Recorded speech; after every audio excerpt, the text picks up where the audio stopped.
He wouldn't even harm a fly. Whatever you do, don't. Death has come to your little town, Sheriff. If you enjoy the video, make sure you subscribe and turn notifications on so you don't miss a video in the future. What's going on, guys? Welcome back to another Friday the 13th game video. So, Virtual Cabin 2.0. Most of us have finished it and discovered its major secrets. And if you haven't, you should go check out our tutorial on how to do so. We thought we had all the answers, but even today we still get several questions surrounding the cabin. Today we're going to go over some of those questions and hopefully provide some clarity. First things first, the tapes. These are by far the biggest questions we get surrounding the cabin. What are the tapes? We never use them. Well, we actually did, but the step they are used for is actually much easier without them. The tapes were used to discover which item is placed on which podium within the cabin. For example, the red bandana belongs in the podium with the pear plate above it. Now there are 4 tapes in the cabin, each labeled very differently.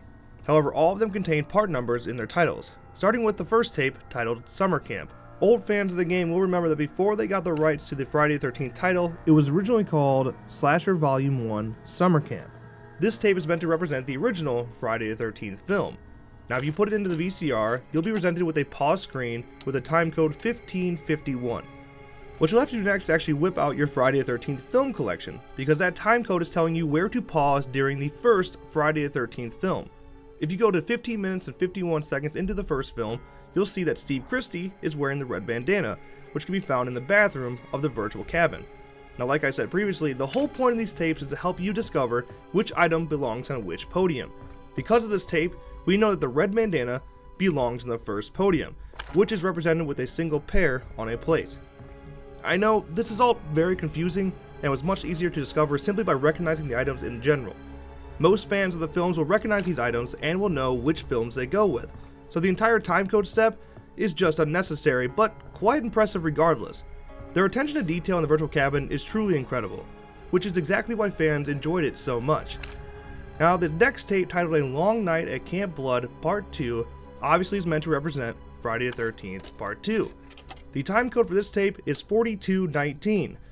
Well, 42 minutes and 19 seconds into Part 2, you'll see the cop as he discovered Jason's shack, with the badge clear as day on his chest, which is how we know the badge belongs on podium number 2.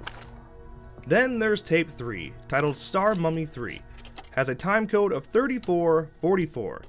34 minutes and 44 seconds into Friday the 13th Part 3, you'll see Andy playing with a yo-yo, telling us that the yo-yo belongs on podium number 3.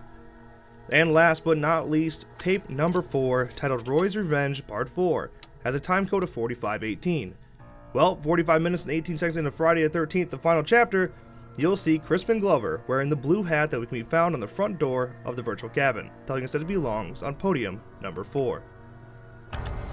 Like I said, it was much easier to simply figure out where the items belong without looking at the tapes, but regardless, it's a pretty cool touch. Now, I originally wanted to go over the process of figuring out how to find the secret number for the phone, but I'd rather not waste your time digging through all of that. That being said, if you are interested, we do have a full explanation of the steps available on our website, slashandcast.com. Link to that is in the description below. While I won't explain that step here, I would like to go over how we figured out the code for the fridge. This is another question we get quite often, not pertaining to the fridge directly, but the Morse code found in the radio. Well, if you head to the path by the shack, you'll find a sign pointing down to a set of rocks, which match the layout we see on the radio. Within the rocks, you'll see a stick that is marking a certain spot to tune the radio. If you head back to the radio and tune the radio to the labeled station, you'll hear a set of beeps.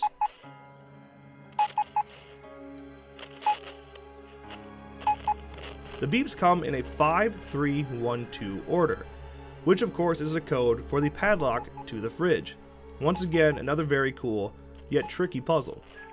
Now since we are on the topic of the radio, let's discuss the score that can be heard on one of the stations. Now I've listened to this several times, and the only score I can really match it to comes from Friday the 13th Part 5, and it's called Tommy's Dream. Here's part of the song we hear on the radio.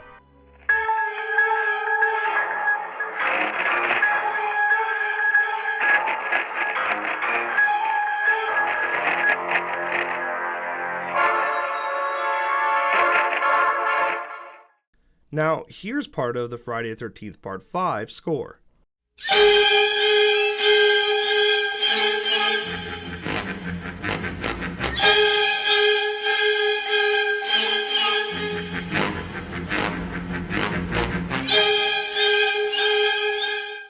Like I said, they sound extremely similar to me, but if you have any other ideas as to what the score is, please let us know in the comments below. In my opinion, this just seems like another tease that Roy is coming to the game.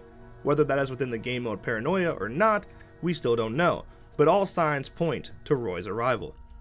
So another big question we get is, who are we playing as in Virtual Cabin 2.0? Now, there's no definite answer here, but several theories have come up. For one, there's a chance that you're Tommy. He's the only character we fail to see within this cabin, and that may be due to him not directly being a counselor. However, we did see him in the first Virtual Cabin, so the lack of him here is quite odd. Also, the only mask that you don't put on the wall is that of Part 5's, which makes sense in terms of the collection, but it's funny that the one mask we know Tommy wears in the series just happens to be the one you hang on to. My last argument for the case comes from the phone calls you make. If you continue to call certain numbers, they all end with the death of those on the other end. Comparing those phone calls to the Tommy tapes we've already heard in the past, the reactions of those on the end of the line seem pretty similar, not to mention the papers and other personal Tommy information that is found throughout the cabin. It's an interesting theory regardless, but let me know what you guys think. Another theory includes Roy himself being the character you're playing as. This also spawns from the fact that we hang on to the Part 5 mask. I can't imagine that being the case, but it's still something to think about. Now, the last part of the cabin I want to point out is the ever so iconic back door. I'm sure you already know exactly what I'm talking about when it concerns this door, as it is the only door in the entire cabin that can't be unlocked. So it begs the question, what's behind that door? Well, I will say if you look from the outside, there appears to be nothing there, just another door leading to the woods. But it could serve as a door that moves you to another location, similar to the Coming Soon door did with Grendel. It could also be there for looks, simply there just to throw us off. Like most of you out there, I too believe that there is more to the cabin, but there is another one I just simply can't solve. Perhaps they plan on expanding on the cabin in the future. No one really knows, which is why I want to hear what you think. Is there anything else you'd like to know about Virtual Cabin 2.0, or perhaps any theories you have? Let us know in the comments below. But that's going to wrap today's video. If you enjoyed, make sure you drop a like and subscribe to our channel for more videos like this one. And of course, as always, thank you guys so much for watching, and we will see you next time.